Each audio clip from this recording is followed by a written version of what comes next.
Assalamualaikum warahmatullahi wabarakatuh. Halo Sobat Cap Kampung, kembali lagi di channel Cap Kampung 86, channelnya anak kampung.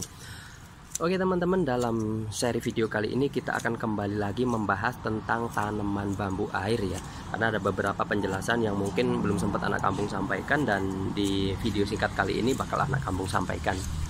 Nah, tapi sebelum kita lanjut pada pembahasannya, seperti biasa anak kampung ingatkan buat teman-teman semua yang belum subscribe, silahkan klik tombol subscribe-nya dulu, karena subscribe itu gratis. Dan dengan teman-teman mensubscribe channel ini, artinya teman-teman udah membantu channel ini agar bisa terus semakin berkembang dan kita bisa terus belajar bareng-bareng melalui channel ini. Dan jangan lupa aktifkan juga lonceng notifikasinya agar teman-teman gak ketinggalan update informasi terbaru dari channel ini ya.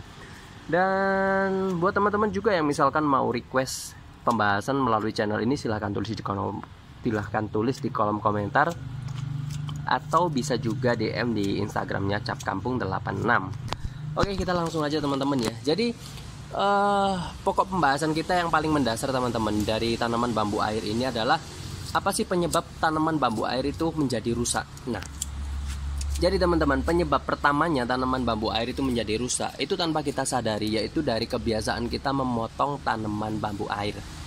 Memotong yang seperti apa sih yang dimaksud? Nah, jadi gini teman-teman, tanaman bambu air itu idealnya pada kondisi yang sehat itu bisa tumbuh menjulang sampai hampir 1,5 meter ya, jadi sekitar 150 cm. Nah, tapi dalam kondisi tertentu tanaman bambu air itu hanya mampu tumbuh kurang lebih antara 1 meter sampai 120 aja. Nah, jadi teman-teman, kadang kan misalkan, ya Allah kaget aku ular. Nah, jadi misalkan kita punya tanaman bambu air gitu ya. Kadang kalau misalkan terlalu tinggi, teman-teman kan pengennya biar rapi aja deh.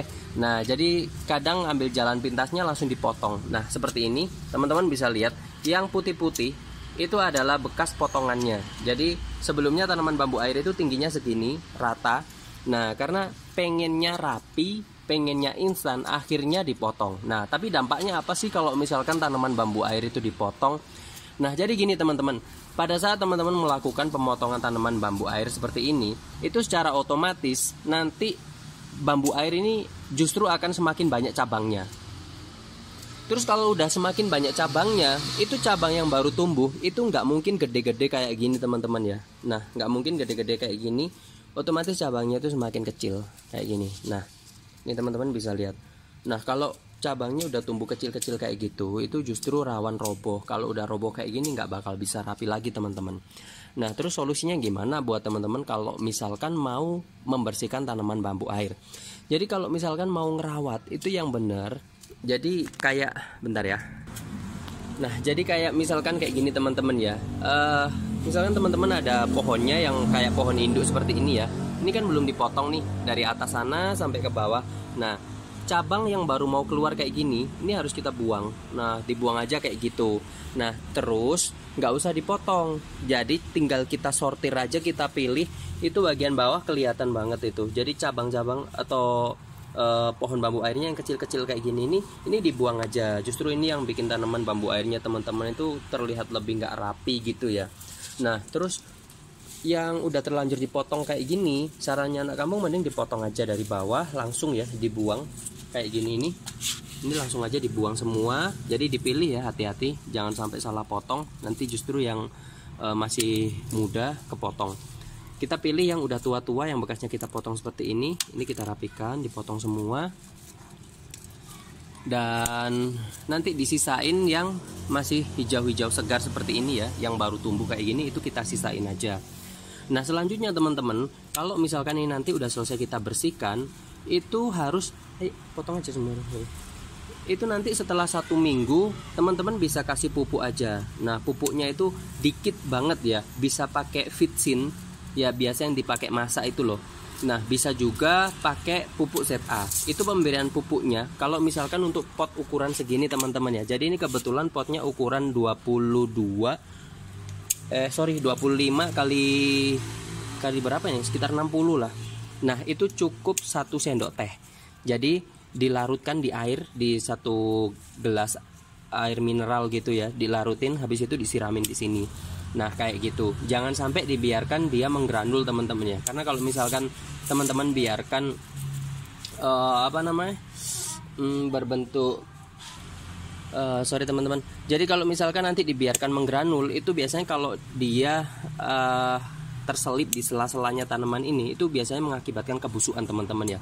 Jadi nggak disarankan atau nggak dianjurkan pemberian pupuk untuk tanaman bambu air itu dalam bentuk granul. Jadi ada baiknya itu airnya kan, misalkan teman-teman nanam kan otomatis lama-lama kan airnya ini habis nih, tiap hari harus nambahin kita. Nah kalau airnya lagi kosong kayak gini, nah itu kita kasih pupuknya 1 gelas air mineral gitu ya, disiramin di sini aja kayak gitu.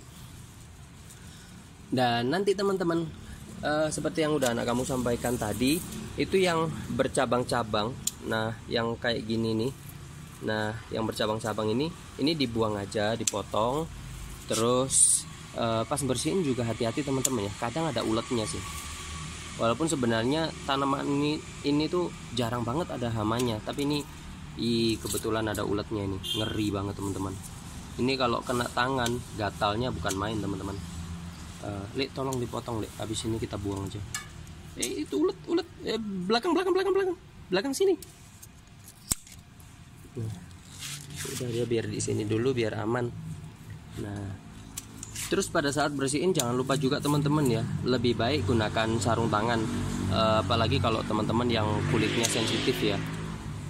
Nah kampung udah sering ngingetin, karena ini kulitnya bambu air ini lumayan apa ya, kayak tajam gitu teman-teman ya, kasar. Jadi kalau kena tangan bisa lecet.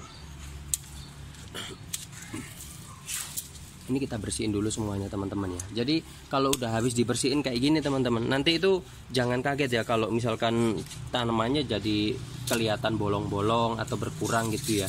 Tapi sebenarnya itu nggak apa-apa, emang prosesnya kayak gitu. Tapi nanti hasilnya jauh lebih bagus teman-teman ya, daripada nanti kayak gini dipelihara itu sampai nanti juga nggak bakal rapi. Nah terus satu lagi teman-teman, kalau misalkan teman-teman punya tanaman bambu air kayak gini tuh, itu medianya jangan salah ya, lebih baik pakai lumpur sawah, dan harus ada space untuk naruh air. Jadi kurang lebih segini 5 sentian gitu ya, space untuk naruh airnya.